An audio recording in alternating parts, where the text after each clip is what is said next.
se les llama. ¿Se acuerdan? Aprendices. Y dentro de su ministerio tuvo muchos aprendices. Creo que si hay alguien que nos puede enseñar cómo hacer discípulos, en realidad es el Señor.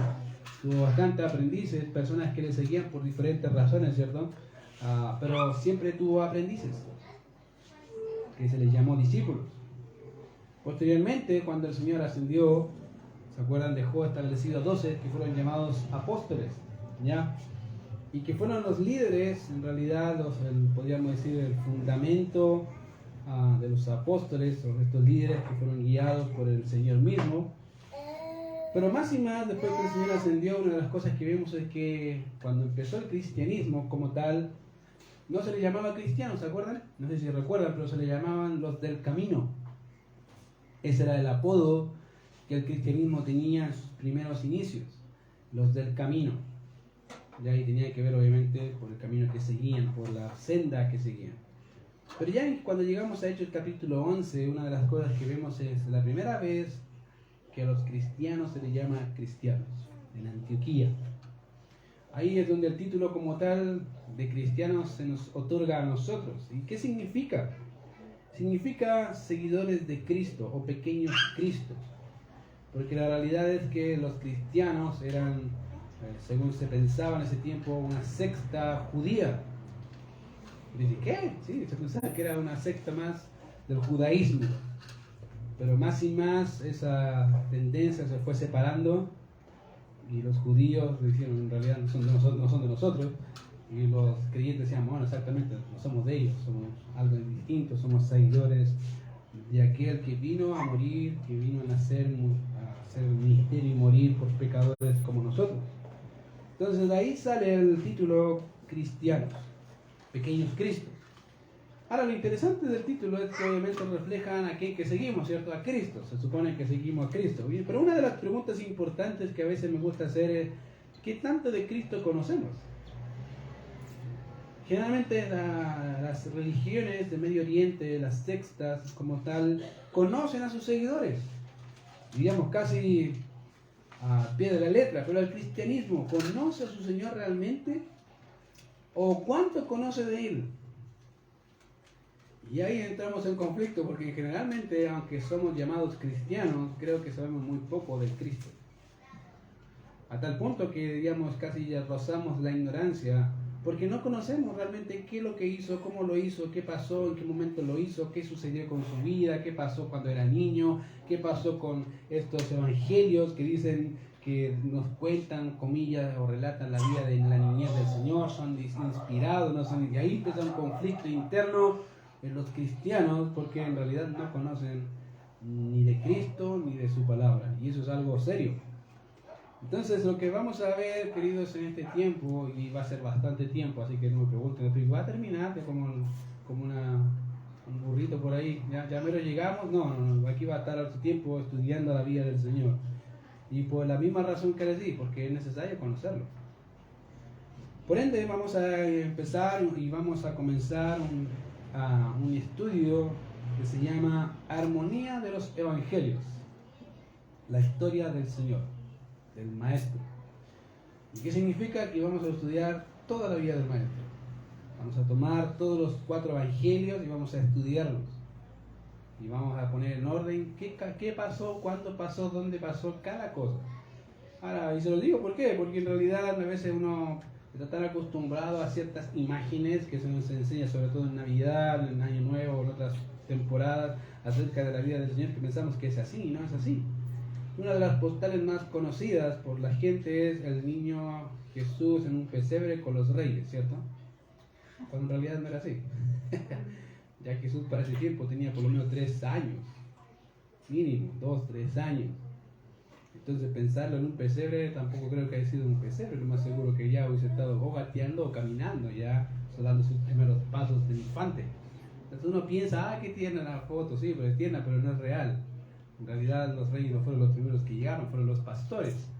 Entonces si empezamos a notar, te vas a dar más cuenta de que hay mucha mitología, mucho catolicismo romano de vez en cuando metido ahí con esas ideas que no entendemos, o que asumimos que son una realidad, pero no lo es.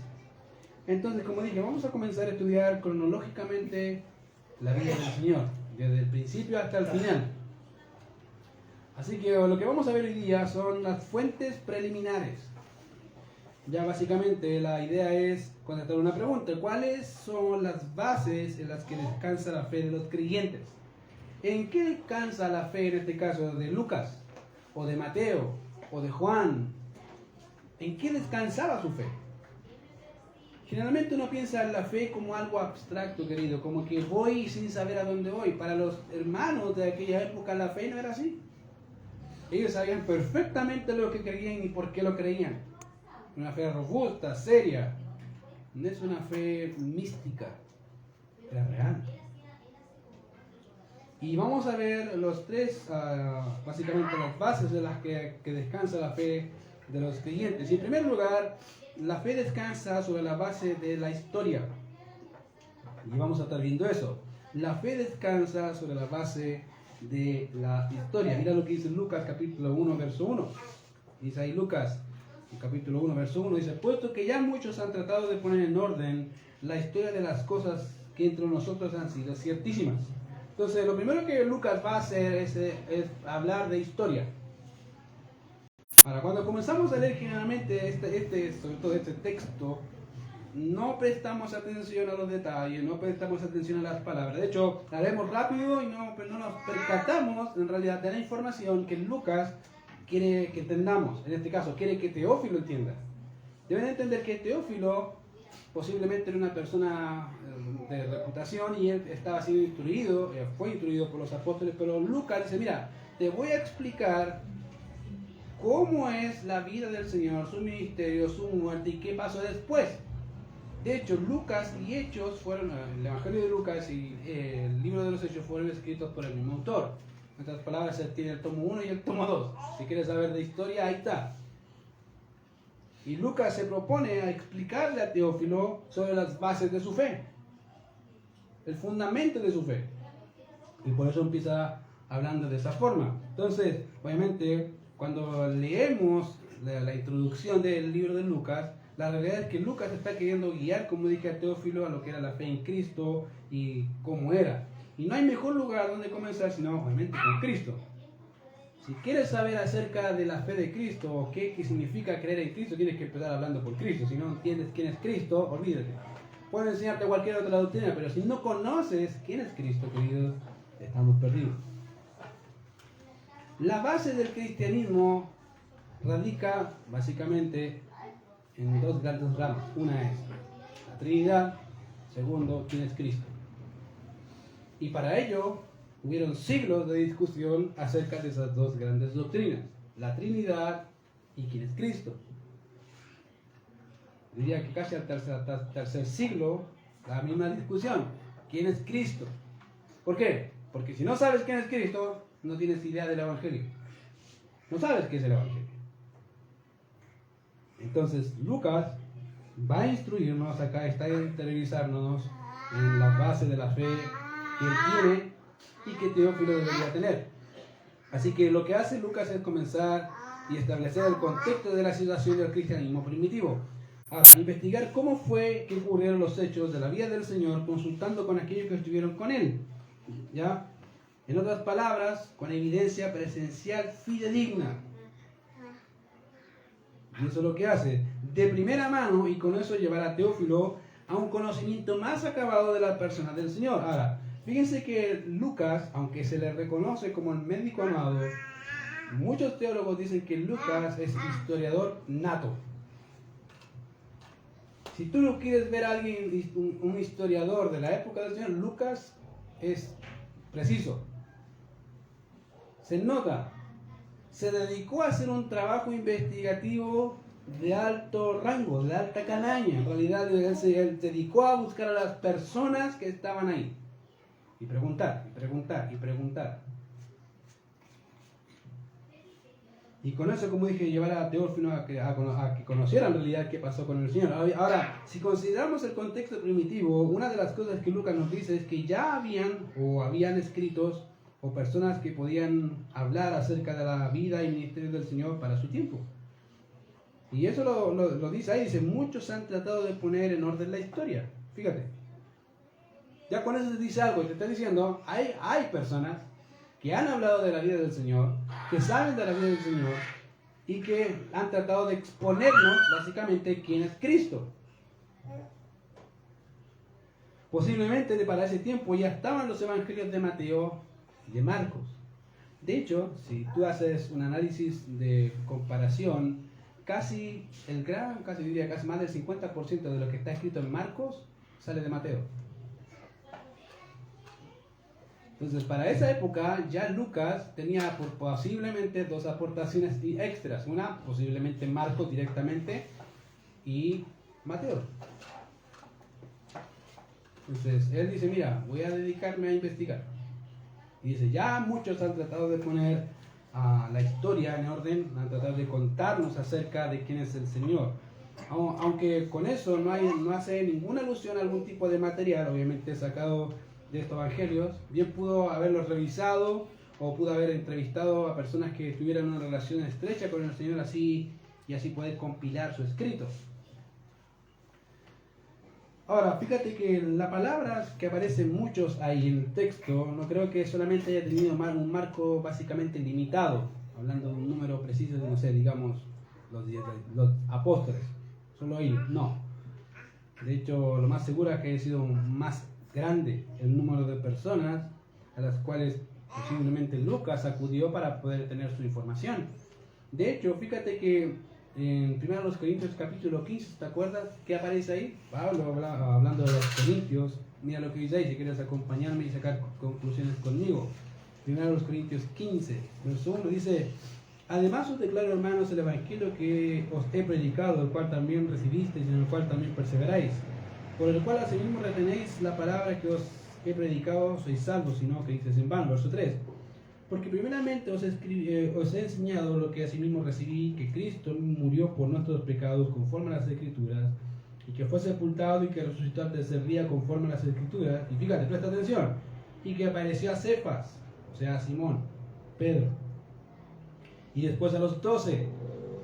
Después apareció a más de 500 hermanos a la vez, de las cuales muchos viven aún y otros ya duermen. O sea, para el tiempo de Pablo hay muchos de los 500 hermanos todavía estaban vivos. Simón estaba vivo, los 12, muchos de ellos ya estaban vivos. O sea, Lucas tenía mucho material, sí, tenía por lo menos 500 personas para poder entrevistarlos. Dentro de ellos estaban los 12. ¿Tenía material? Tenía bastante material. Y de primera mano, o sea, no es que él les dijo a no, personas presenciales que miraron, que vieron, que observaron, que en realidad contemplaron la vida del Señor, su ministerio, su muerte y su resurrección. Entonces ya para ese tiempo, fíjate que ya habían bastantes personas. De hecho, ¿te acuerdas que el Señor Jesucristo, su ministerio empezó con 70? Y probablemente esos 70 también estaban dentro de la lista de los 500 ahí. Y no solamente los 500, ¿se acuerdan que en Hechos capítulo 1 dice que habían ciertos 20 hermanos reunidos? Y posiblemente esos 20 estaban metidos dentro de esos 500. O sea, había mucha gente que podía dar fe de lo que vieron, de lo que contemplaron sus ojos y decir, sí, eso realmente pasó. Es real, es fidedigno. O sea, tenía mucho material, como dije, para poder compilar su información. Ahora, hay dos cosas que necesito en realidad que prestemos atención, y eso debido al contexto que vivía Lucas, versus nuestro contexto. Y tiene que ver con dos palabras que aparecen ahí. La primera es la palabra historia. ¿Ya? La primera tiene que ver con la palabra historia y la segunda es la palabra ciertísimas. ¿Ya? Ambas palabras son importantes en el texto porque ambas palabras nos ayudan a entender algo que Lucas tiene en mente. Y en primer lugar, cuando Lucas habla de la historia, ya tiene que entenderlo bajo el contexto de Lucas, no el contexto nuestro. Para Lucas, cuando habla de historia, para Lucas, entender la historia era entender básicamente que Dios obra en ella. Por ende, la palabra historia que se ocupa en Lucas era una palabra utilizada para referirse a un registro oral o escrito. Podría ser cualquiera de las dos, o en un registro oral o algo que está escrito, para referirse a los que han emprendido esta tarea de compilar la vida y ministerio del Señor. Ahora bien, dentro del concepto de historia que Lucas emprende, junto con todos aquellos que trataron de hacer eso, dentro de están Lucas, Juan, también, y Marcos, junto con todos ellos, tenían que comenzar esta compilación con una idea básica. Y la idea básica consiste en tomar todos los datos posibles y organizarlos. Ahora, eso incluso aquellos que son difíciles de creer. Una de ellas es la resurrección, ¿se acuerdan? ¿De quién? La hija de Jairo. Lucas, en su escrito, va a hacer hincapié en las cosas que médicamente son imposibles. Si has leído el Evangelio de Lucas, te vas a dar cuenta que Lucas, en cada momento en que médicamente hay cosas imposibles, él presta mucha atención y detalle. ¿Por qué? Porque él es médico. Él básicamente diciendo, eso es verdad, es imposible que esa persona viva porque está muerta. Es verdad. No puede ser que se detenga el flujo de sangre de esta mujer porque estuvo más de 70 años así. Médicamente es imposible. Entonces Lucas, como un médico, él va a poner énfasis en esas cosas que como médico te llaman la atención, ¿cierto? Un milagro para un médico no es cualquier cosa. Te va a llamar la atención. Y Lucas lo que hace acá es tomar todos los datos. En la mente de Lucas eso es parte del relato. No omite los milagros y concibe el mundo como un mundo en donde Dios no solo existe y está obrando activamente en su creación, sino que también obra en y a través de su creación. Ahora, posiblemente muchos de los que están acá ya están pensando, pero esa es la forma en la que yo concibo también las cosas. Sí, pero diríamos que somos la minoría. Porque la gran mayoría de las universidades no cree eso. Las universidades más prestigiosas conciben el mundo como un mundo cerrado, donde no hay intervención divina y Dios no existe. ¿Es verdad? He tenido algunas discusiones a veces por estos grupos Facebook con personas que estudian historia y dicen, no existe Dios.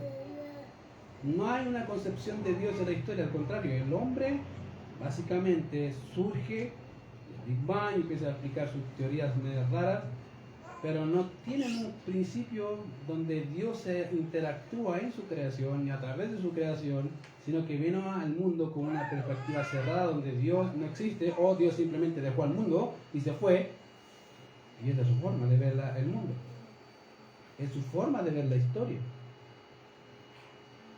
Lucas, y obviamente parte de una premisa equivocada, y es que no existen los milagros. Y si no existen los milagros, Dios no existe. Y esa es la realidad. Como te digo, hay muchas personas en el ámbito de la historia secular, como te digo, somos la minoría que creemos lo contrario, pero en el mundo secular, la gran mayoría cree que no hay intervención divina en el mundo que vivimos. No existe. Por eso es necesario entender cómo Lucas entiende la historia, cómo los escritores del Nuevo Testamento entendían la historia, y es que ellos entienden la historia básicamente no como una historia cíclica, donde se van repitiendo los acontecimientos, no, ellos ven un punto, principio y fin. Y eso es lo genial de ver y entender, tener una cosmovisión bíblica acerca de la historia. ¿Ya? Básicamente, el problema con la forma de que el mundo pretende que entendamos de esta forma de historia es que parte, como dije, de una premisa equivocada, y es que obviamente no existe Dios, no existen los milagros, no existe intervención divina, y por ende no tenemos propósitos. El hombre no tiene propósito. El hombre se crea su propia moral. Así parte de todo, ¿cierto? Ahora, para el creyente, querido, la historia no es una historia con un sentido negativo. Cuando pensamos, querido, y tú piensas en tu historia de vida, tanto antes de ser creyente y después de ser creyente, te das cuenta que el Señor no solamente tenía todo bajo su control, antes, sino que tiene todo bajo su control después. Siempre lo tenemos. Y que la historia para Él no es más que como un cuento de niños que tiene un principio y tiene un final, donde en todo ello Dios es glorificado. Es genial, porque para el creyente la historia no tiene que ser una historia negativa, o no tiene un punto de vista negativo donde no tenemos una razón de vivir, no hay una meta que alcanzar, no hay algo que hacer. Al contrario, para todo hijo de Dios, la historia comienza con la caída y nos espera la gloria. Se supone, ¿cierto? Yo espero que sí, amén, yo digo sí, nos espera la gloria. No sé si tú esperas eso. Comienza con sufrimiento y termina con gozo. Comienza con sufrimiento y termina con gozo. No es una historia en donde no vemos a Dios obrar, sino que lo vemos en cada momento obrando en nuestras vidas y en cómo sustenta su forma de creación. Querido, cuando vemos la historia, Dios tiene el control de la historia desde el principio hasta el final. Nada se le escapa. Y eso debe llenarte de gozo. ¿Por qué? Porque si Él prometió que ya no va a haber lágrimas, ya no va a haber más muerte, no va a haber más sufrimiento, eso significa que gracias al Señor va a cesar eso. Ya no va a haber más. Y eso debería llenarnos de gozo, ¿cierto? Y a eso añadir por sobre cualquier cosa que Cristo nuestro Señor va a estar ahí. Eso es lo mejor. Es una historia en donde tenemos una razón de vivir, una meta que alcanzar y algo que hacer. Cuando tú ves el punto de vista del mundo, no hay una meta, no hay un propósito, somos creados por el azar. Dios te dice, fuiste creado para mi gloria. Ese es el propósito. ¿Por qué fuimos creados? Tenemos una meta que alcanzar, a Cristo, dijo Pablo, ¿se acuerdan? Dejando ciertamente lo que queda atrás, me extiendo a lo que está delante. ¿A qué? A Cristo. Esa debería ser nuestra forma de pensar, nuestra forma de vivir. Dejo las cosas atrás y sigo hacia adelante. Sigo hacia adelante. Para el mundo no. Sigo hacia adelante, pero tratando de alcanzar mis propias metas pequeñas, que son todos temporales y van a perecer. Para el creyente eso es totalmente distinto. ¿Por qué? Porque Cristo no perece, Él vive para siempre. ¿Te fijas? Entonces, toda la historia marca un suceso de redención del hombre en donde Dios interviene en cada momento que sea necesario. No cuando al hombre se le ocurra. Él interviene. Por ende, la historia para nosotros tiene un principio y un final en donde veremos a Dios actuando para su gloria. Entonces, Lucas tiene esa perspectiva de la historia. Dice, mira, hay algo glorioso en todo eso, y es que el Señor va a ser glorificado, y ha sido glorificado en su Hijo y en los creyentes. Ahora, fíjate que la segunda palabra que dije que es importante en el verso 1 es la palabra ciertísimas. Y esa palabra es una palabra compuesta que significa llevar hacia afuera completamente. Básicamente, exponer la evidencia. Y en nuestro texto tiene la idea de poner en evidencia totalmente los hechos del Señor en su plan de redentor por medio de Cristo. O sea, lo que va a hacer Lucas va a exponer totalmente, con toda la evidencia disponible, qué pasó con la vida del Señor cuando fue niño o antes de nacer, cuando fue niño, cuando ya estuvo adolescente y posteriormente cuando ya fue adulto, murió y resucitó y se levantó de entre los muertos y mandó a los apóstoles a predicar y a ser discípulos a todas las naciones. ¿Le vas a poner todo? Y dice, mira, te voy a exponer todo, todos los detalles. Todo lo que encuentre voy a exponerlo y te lo voy a poner en orden para que puedas entenderlo en un orden correcto. Por eso cuando vemos Lucas, si quieres entender la forma básicamente más cronológicamente los evangelios, ve Lucas. Lucas te va a exponer básicamente cronológicamente los datos. Y de hecho no es tan difícil cuando tienes Lucas como referencia. ¿Ya? Entonces lo que va a hacer Lucas es ponernos toda la información en cuanto al plan de la redención del Señor. En otras palabras, vemos cómo Dios obró su plan redentor con su pueblo. Y ahora con eso Lucas no nos está diciendo lo que hará. Básicamente él no está diciendo, ¿saben qué? Mateo se equivocó, Marcos se equivocó, voy a cambiar la historia. No. Él dice, en realidad lo que voy a hacer va a ser una aporte a lo que ya está. Voy a complementar información. Y eso es lo que hace Lucas. Va a complementar la información de Mateo y Marcos. A todo eso, a los 3 primeros evangelios se les llaman evangelios sinópticos. A ver, ¿qué es esa cuestión? ¿Se come? No es que se coma. Se les llama sinópticos porque tienen perspectiva.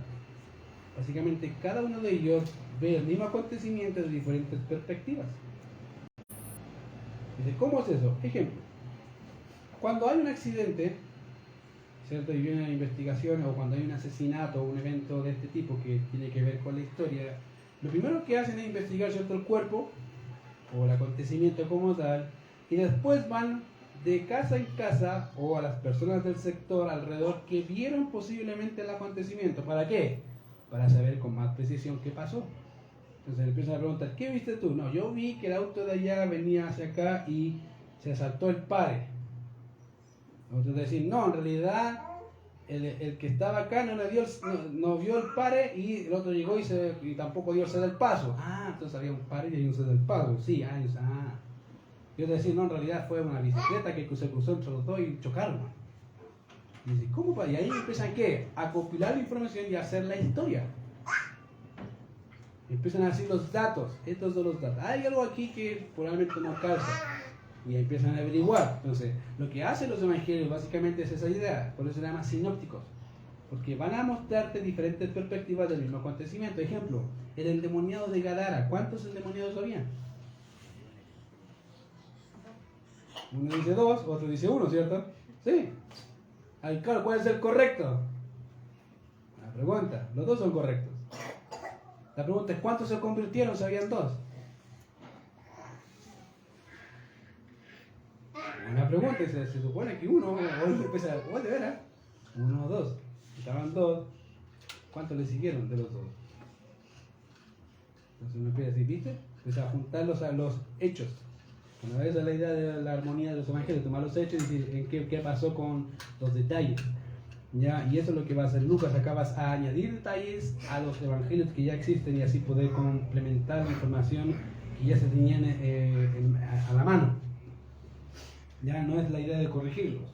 Entonces, en segundo lugar, en primer lugar vimos básicamente el primer encabezado, que consistía en básicamente que la fe de los creyentes descansa sobre la historia. Ahora, paréntesis, mucha gente que pretende que la historia se meta en el laboratorio y se crea historia. Querido, en el laboratorio no se crea historia. Se crean medicamentos y se crean cosas de observación. La historia tú no la puedes observar, se hace una pura vez.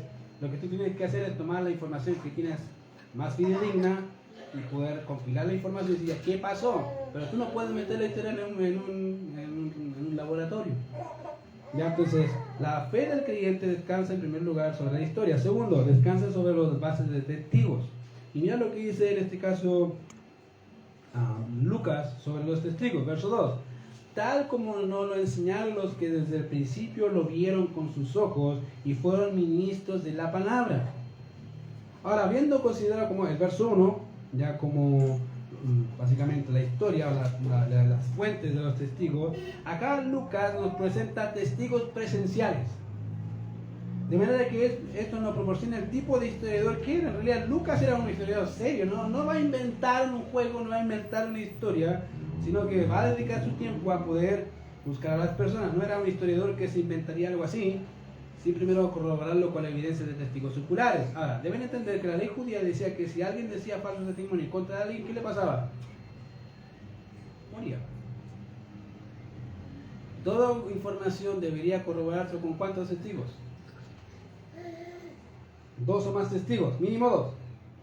Entonces Lucas debe entender, obviamente aunque que eso es parte importante también de su estudio, de manera que eso proporciona el tipo de historiador que dije que era, no era un historiador que inventaría la información sin primero corroborarlo. Debemos recordar que para ese tiempo aún estaban muchos de los que vieron al Señor y muchos de ellos incluyen los apóstoles, los discípulos, etc. Y en segundo lugar, el relato de Lucas dice que su evangelio no era distinto en esencia con los otros, sino complementario a los otros. Querido, cada evangelio va a exponer algo de la vida del Señor. Ejemplo, Mateo. ¿De qué habla Mateo? La idea principal de Mateo es de poner a Cristo, a Jesús como el Cristo, como el Rey de Israel. Por eso empieza con una genealogía. ¿Por qué? Porque para el judío, para que salga un rey, tiene que ver la genealogía, si era apto o no. Por eso es importante. Marcos, ¿cuál es el tema de Marcos? ¿Cuál es el tema de Lucas? ¿Cuál es el tema de Juan? Cada uno de ellos proporciona algo acerca del Señor a qué se quiere apuntar. Por lo tanto, todos ellos compilados te dan una información más real de qué pasó, en qué momento pasó y por qué pasó. Entonces, el relato de Lucas nos dice que su evangelio no era distinto, como dije en esencia, sino complementario a los otros. Ahora, notemos lo siguiente: el evangelio de Mateo y Juan fueron escritos por personas que estuvieron en la vida, ministerio, muerte y resurrección del Señor. Mateo, ¿se acuerdan de mí? ¿Qué es lo que era? Un publicano. ¿Que el Señor le dijo? Sígueme. ¿Y Juan? ¿Qué es lo que era? Gracias por participar. ¿Qué es lo que era Juan? Un pescador. ¿Se acuerdan? Y ahí era el más joven del grupo. Y ahí está. Entonces ellos estuvieron en todo el ministerio del Señor Jesucristo ahí. Y fueron testigos presenciales, oculares de las cosas. De hecho, podemos recordar que a los discípulos que estuvieron o vieron parte de la vida del Señor se les diría básicamente, y se les llama testigos. Dice, ¿cómo se le llama testigos? Sí, Hechos 12, Hechos capítulo 1, verso 8. Y me seréis, ¿qué? Testigos. Ahora, muchos dicen que la palabra testigo es viene básicamente con martirio, es la idea ahí. La idea principal es martirio por lo que se ve, por la información que manejo. Soy una persona en realidad fiable de lo que vi y de lo que sé. Por eso cuando a Pedro y a Juan lo castigan, ¿se acuerdan? Le dice, no podemos dejar de decir lo que hemos, ¿qué? ¿Visto? Yo he oído. ¿Por qué? Porque somos testigos. No puedo dejar de hacer. ¿Por qué? Soy un testigo y como testigo debo decir lo que vi. ¿Por qué? La ley dice, si hay alguien que vio e hizo y no lo dijo, condenable. Y ellos sabían eso. Y decían, si yo vi algo y me quedo callado cuando Dios me dice que no, soy culpable. No puedo. Los creyentes entendían, soy testigo ocular, sé lo que pasó. A mí nadie me lo contó, estuve ahí. Y Mateo y Juan son de esos testigos presenciales. Y tú probablemente me dices, ¿qué pasó con Marcos? Marcos no estaba presencial. Y Lucas tampoco. De hecho, Marcos, ¿se acuerdan? Fue al principio discípulo y compañero de Bernabé y del apóstol Pablo. Y después les dio miedo y se fue y se devolvió para la casa. Y tuvo dice el texto bíblico que Bernabé y Saulo tuvieron una discusión no pequeña. O sea, se agarraron. ¿Por qué? Por Marcos, Juan Marcos. Y que posteriormente fue discípulo de Pedro. Y lo más seguro que la información que sacó fue de Pedro. De hecho, Marcos es la persona que más, el evangelio de Marcos es el evangelio que más menciona al apóstol Pedro. Y por eso muchas creen que Marcos, ese libro ahí es el evangelio, ese es Juan Marcos, discípulo del apóstol Pedro, y que la información que está ahí básicamente son labios de Pedro. Salió toda la información. ¿Tiene fidelidad? Sí. ¿Por qué? Porque los escritos del Nuevo Testamento tenían que cumplir una función o tenían un requisito para estar dentro del canon. Una de ellas es que fuera escrito directamente de mano de un apóstol o que fuera escrito por voz de un apóstol. ¿Qué significa? Que alguien lo escribía mientras era discípulo del otro. Y en este caso tenemos a Juan Marcos, que era discípulo de Pedro, y tenemos a Lucas, que era compañero ¿de quién? Del apóstol Pablo. O sea, tenemos testigos fiables, directamente de la mano de los primeros. Entonces, por eso obviamente es importante considerar esos datos. Querido, Lucas no va, como dije, y vuelvo a repetir, no va a exponer algo que sea mentira. Él se dio el trabajo de investigar y de consultar con las personas adecuadas. ¿Conoció a los apóstoles? Lo más seguro que los conoció. Estuvo compañero del apóstol Pablo. Entonces, conocía a mucha gente. Y él podría haberles consultado. ¿Qué pasó? ¿Cómo sucedió? ¿Dónde? ¿En qué lugar? Y empezar a hacer su compilación de los hechos. básicamente estas personas son personas que vieron y que no pueden ignorar, querido, lo hecho o lo dicho por el Señor. Ahora, la pregunta obviamente importante, ¿es fiable el hecho de tener testigos presenciales? Y eso es buena pregunta, ¿cierto? Es como la historia del teléfono, o el juego del teléfono. Uno empieza diciendo una cosa y dice algo totalmente diferente al final. Y pasa a veces lo mismo con hechos presenciales. ¿Y será tan real, tan verdad como lo que se dijo? ¿O hay algo malo? Eso no haría de la historia que sea una historia distorsionada hasta cierto punto. Ahora, para ello es necesario poner a prueba a esos testigos. ¿Ya? Ejemplo, en los Estados Unidos, en California, a los miembros del jurado, más de una docena, básicamente los jueces, indican a los miembros del jurado más de una docena de factores que deben tener en cuenta al evaluar un relato de un testigo presencial. O sea, el juez dice, mira, estas son todas las cosas que deben evaluar de ese testigo que estén escuchando, todo. Y son más de 12, o sea, tienes que ver todo, leer el relato, lo que escribió, lo que dijo, lo que volvió a escuchar, a ver, quiero escucharlo de nuevo, y evaluar. O sea, le dan más de una docena de factores que deben tener en cuenta al evaluar un relato de un testigo presencial. Como por ejemplo, ¿hay alguna forma de corroborar la información? Y si lo hacemos con Lucas te va a decir, sí, le pregunté a este, le pregunté a todo, y todos dicen lo mismo.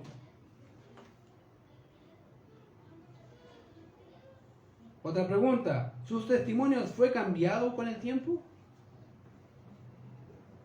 Buena pregunta. Y fíjate, si tú juntas Mateo, Marcos y Lucas, no ha cambiado. Sigue estando intacto. Hay pequeñas variaciones, pero es normal en un relato histórico que haya pequeñas variaciones en ciertas cosas. Se espera, de hecho, que pase. ¿Su testimonio fue cambiado al azar? Si hay una mentira, ¿ganaría algo con mentir? Querido, Lucas sin mentira ganaría algo con mentir, no ganaría ni una cosa en realidad. Ninguna persona mentirosa moriría por una mentira. Sería ilógico. Diría la verdad, ya pasó esto. Ya por lo menos voy con mi conciencia tranquila y me morí tranquilo, ¿cierto? Que dije la verdad, por lo menos al final. Pero nadie honesto y sensato moriría por una mentira. Lucas, querido, en todos los rangos, tenía todas las características de un historiador, en realidad, muy acertado en su forma de cómo relatar. Y al analizar la información podemos llegar a la conclusión de que eso no era posible. No era posible que él falsificara los hechos, ni tampoco que inventara las historias. Podemos saber que los testimonios que tenemos aquí eran fiables, eran reales. Ahora, fíjate que el texto más abajo dice ahí, lo que desde el principio lo vieron con sus ojos y fueron ministros de la palabra. Vuelvo a resaltar, mira, yo le pregunté a personas que lo vieron, lo presenciaron. Ahora, eso me hace pensar en realidad lo que dijo el apóstol Juan en su primera carta, haciendo frente a la herejía gnóstica. Y hace algo muy particular. Mira, en la primera carta de Juan, capítulo 1, verso 1 hacia adelante, dice, lo que era desde el principio, lo que hemos oído, lo que hemos visto con nuestros ojos, lo que hemos contemplado y palpado en nuestras manos tocante al verbo de vida. Porque la vida fue manifestada y la hemos visto y testificamos y os anunciamos la vida eterna, la cual estaba con el Padre y se nos manifestó. Verso 3, lo que hemos visto y oído, eso os anunciamos, para que también vosotros tengáis comunión con nosotros, y nuestra comunión verdaderamente es con el Padre y con su Hijo Jesucristo. En otras palabras, Él está diciendo, mira, lo vimos, tocamos, comimos, estuvimos con Él. No nos inventamos la historia.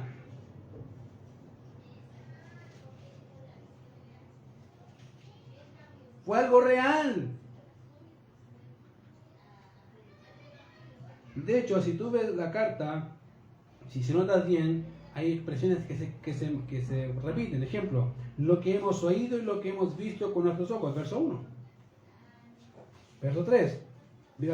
Básicamente repite lo mismo. Lo que hemos visto y oído, eso os anunciamos. Vuelvo a repetir. Yo lo vi. De manera que lo que Juan está diciendo aquí es que él fue un testigo presencial, estuvo con Cristo, lo vio, compartió, comió, vivió, fue parte de los 12. ¿Por qué? Porque el noticismo decía, no, Cristo no puede ser corpóreo porque la parte material es pecaminosa, es corruptible, no puede ser. Y Juan dice, no, yo lo vi, yo lo toqué, yo lo comí con él. Lucas probablemente conoció al apóstol Juan. Y él dio los testigos. Y Juan posiblemente puede haber sido uno de ellos. Y fíjate, la segunda cosa interesante es que Juan en su carta dice, ocupa el plural. No dice yo vi. Dice vimos. ¿Está refiriéndose a quién? A los 12. Y no solamente a los 12, a todos los que lo seguían. Las mujeres que le servían, los discípulos que le seguían. Ahí está, lo hemos visto. Lo vimos. Querido, ¿qué persona que ve semejante cosa no sería un testigo presencial y más encima daría su vida por algo que vio y que sabe que es verdad?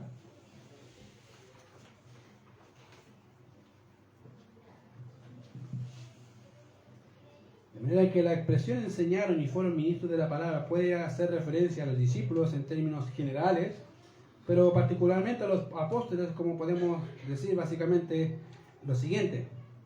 En primer lugar, eso nos dice que Lucas no era un apóstol. ¿Cómo no era apóstol? No hay ningún texto que dice que era apóstol. De hecho, debido a que investigó acerca de las cosas del Señor, no es algo que él vio, tuvo que averiguar.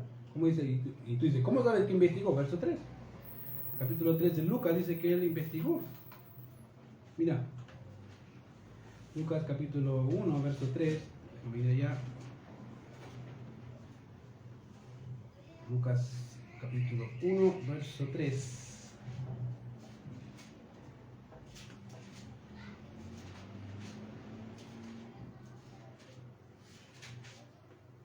Dice así. Me ha parecido también a mí, después de haber investigado con qué. ¿Investigó o no? Sí.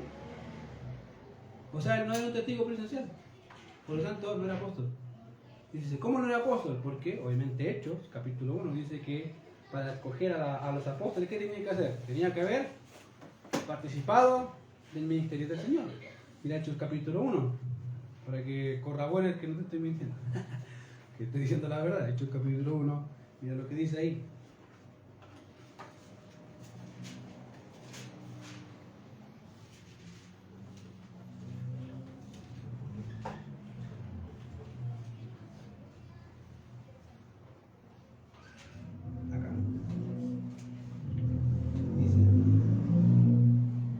Capítulo 1, verso 8 adelante, verso 9. Y habiendo dicho estas cosas, viéndolos ellos fue alzado y les recibió una nube que lo ocultó de sus ojos.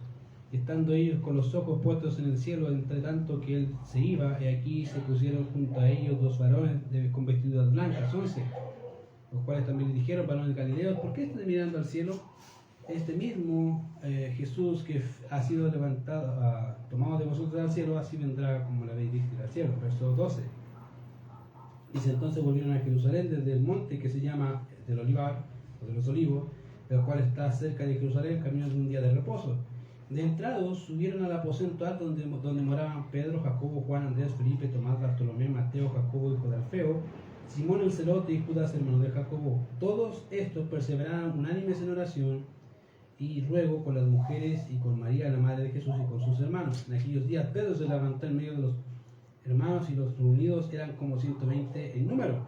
Y dijo, varones hermanos, era necesario que se cumpliese la escritura en que el Espíritu Santo habló antes por boca de David acerca de Judas, que fue guía de los que prendieron a Jesús, y era contado con nosotros y tenía parte en este ministerio. Este pues, con el salario de su iniquidad, adquirió un campo, y cayendo de cabeza se reventó por la mitad, y todas sus entrañas se derramaron. Y fue notorio a todos los habitantes de Jerusalén de tal manera que en aquel campo se llama en su propia lengua Saldama, básicamente que quiere decir campo de sangre, y empieza a relatar. Verso 21. Es necesario pues que de estos hombres que han estado junto con nosotros todo el tiempo que el Señor Jesús entraba y salía entre nosotros, comenzando desde el bautismo de Juan hasta el día en que entre nosotros fue recibido de arriba, uno se ha hecho testigo con nosotros de su resurrección. O sea, ¿cuál era la cláusula?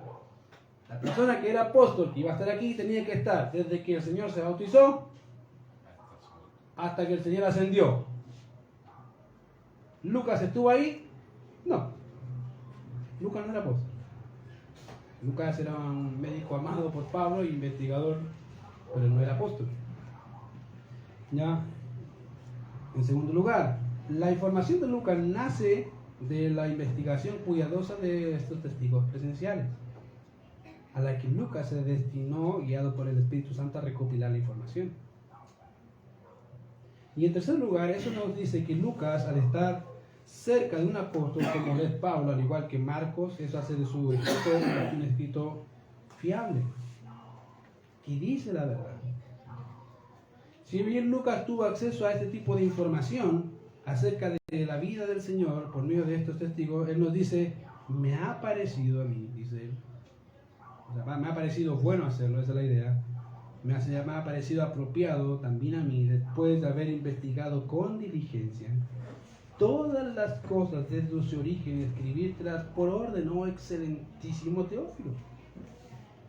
Ahora, John MacArthur, hablando de esta expresión, dice lo siguiente. Esto señala aún más a Lucas como un historiador consumado y preciso. Su esmerada y exhaustiva investigación le dio un entendimiento exacto de la vida y el ministerio de Jesucristo. En consecuencia, Lucas estaba especialmente calificado para escribir esta narración del Evangelio bajo la inspiración del Espíritu Santo. O sea, él dice, él está el más apropiado. Ahora, mira, quiero que notemos algo, querido, con referente a eso, y es el hecho de que Lucas investigara, o voy a poner el título, estudiara la vida del Señor. Fíjate. Porque posiblemente algunos pueden decir, menos inspirado porque tuvo que estudiar.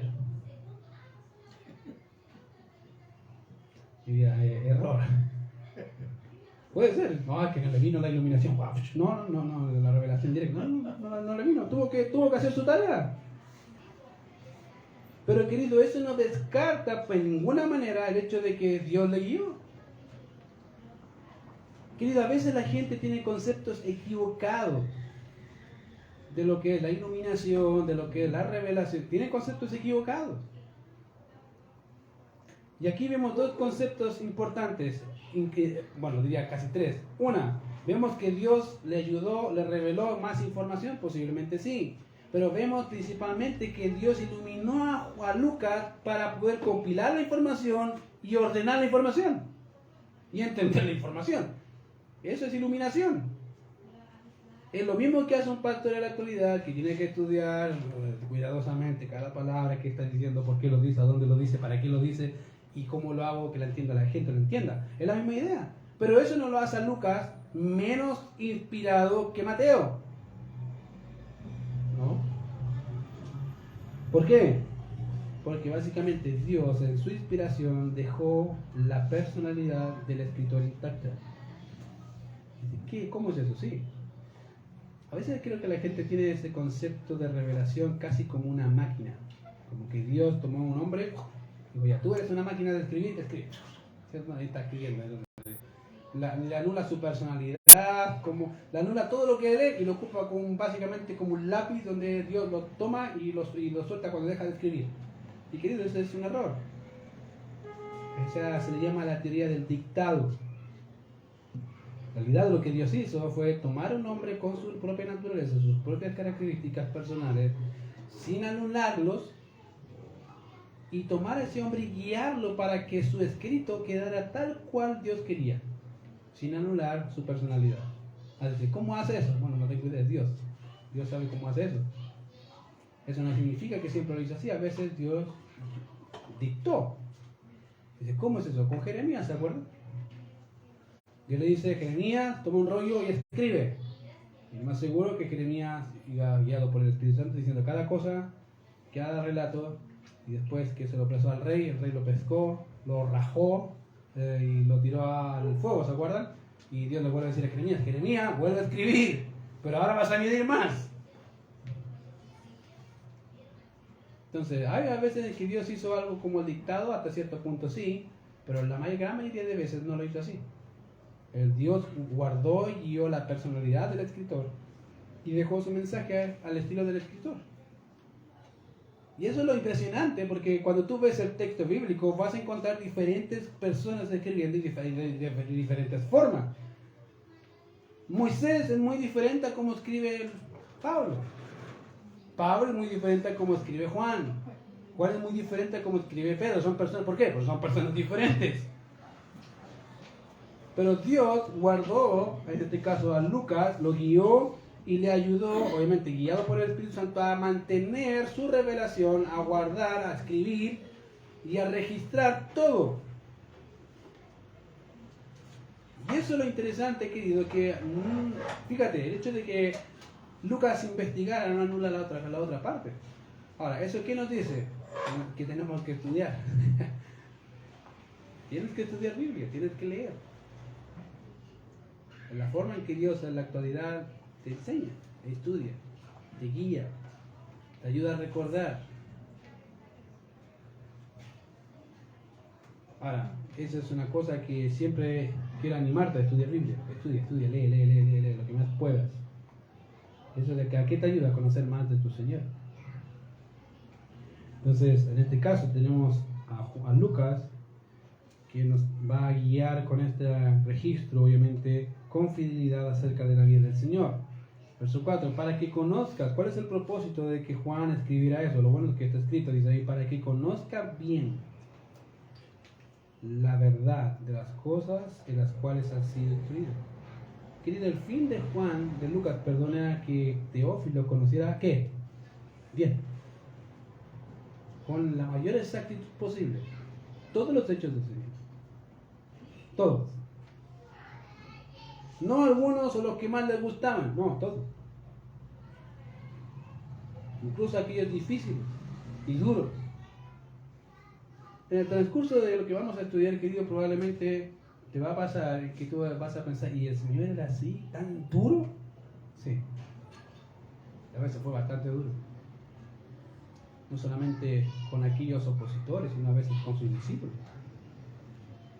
Más de una vez le dijo, todavía soy tontito. ¿Eso te falta? Todavía no entiendes, te estoy diciendo 3 veces. Mira, y todavía no entiendes. En la actualidad me diga, que me ofendió. Bueno, el Señor era directo con sus discípulos. Muchas veces muy directo. A tal punto que en otro momento le dice, ¿acaso si ustedes quieren dejarme, váyanse? No tengo problema, váyanse.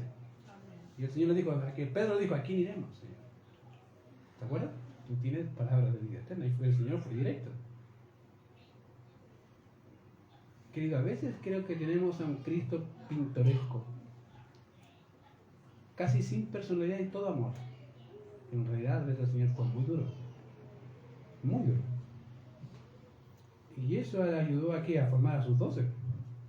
Que eso, para eso tenía que tener carácter. Formar a sus 12. Todos, imagínate, todos de la pobla, o todos de ahí de la feria, ahí duro, ¿cierto? Trabajadores ahí, nato. ¿Cuál de todos más burro? Y más encima con uno que es con el maestro de maestro y enseñarle a esos 12 burros. Tiene una paciencia, tenía que tener carácter. Para decirle en el momento adecuado, apártate de mí, Satanás. Yo me imagino la cara de Pedro, así que apártate, corre.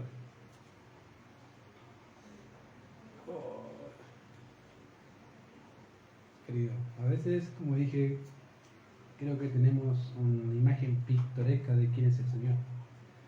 Pero con este estudio, querido, queremos sacar de todas esas ilusiones lindas. Bueno, hay cosas que son impresionantes y maravillosamente hermosas. Todo el carácter del Señor es hermoso, pero, querido, hay que estudiarlo. Y quiero animarte, de verdad, con este estudio a entender, a llevarte a conocer a tu Señor. Junto con el pastor Antonio hablamos y me digo, ¿por qué queremos estudiar eso? Porque creo que les va a servir. No hay mejor escuela que conocer al Maestro. Si decimos que amamos al Señor, tenemos que ¿qué? Conocerlo. Por ahí parte todo. Si no conoces a tu Señor, espero no al final de los días no escuchar al Señor decirte, ¿y tú quién eres? Y tú decís, Señor, pero yo fui a la iglesia, Señor, yo fui a predicar, yo cantaba en la iglesia, me sentaba adelante, hacía estudio bíblico, y el Señor te dijo, no te conozco. ¿Quién eres? Señor, me sé el libro de Efesios entero, Señor. No tengo idea quién eres. No estás en mi registro, a ver, no aparece. Aléjate de mí. Entonces, queridos, ¿queremos animarte a conocerlo? Sin duda. Queremos conocer a nuestro Señor. Y Lucas nos ha dicho que ha ocupado la mejor información de testigos que lo vieron. ¿Qué mejor privilegio que conocer a nuestro Señor de personas que lo vieron? Pero fíjate algo. El Señor dijo, más bienaventurados son los que no vieron. ¿Y qué? ¿Cierto? Vamos a orar. Señor, te damos gracias por este tiempo. Gracias por tu cuidado y tu misericordia. Gracias porque nos bendices, Señor, y nos animas. Gracias, Señor, porque desde ya fuimos bienaventurados, Señor, al no ver y creer que todas estas cosas sucedieron tal cual como están escritas, Señor, y las has guardado y preservado para nosotros, para poder conocer más de tu carácter, de tu persona. Ayúdanos, Señor, en todo este proceso, que sin duda va a ser arduo, va a ser, Señor, también de alta confrontación, pero también un privilegio de ser conformados a la imagen de tu Hijo Jesucristo. Ayúdanos, Señor, en este tiempo. En Cristo Jesús oramos.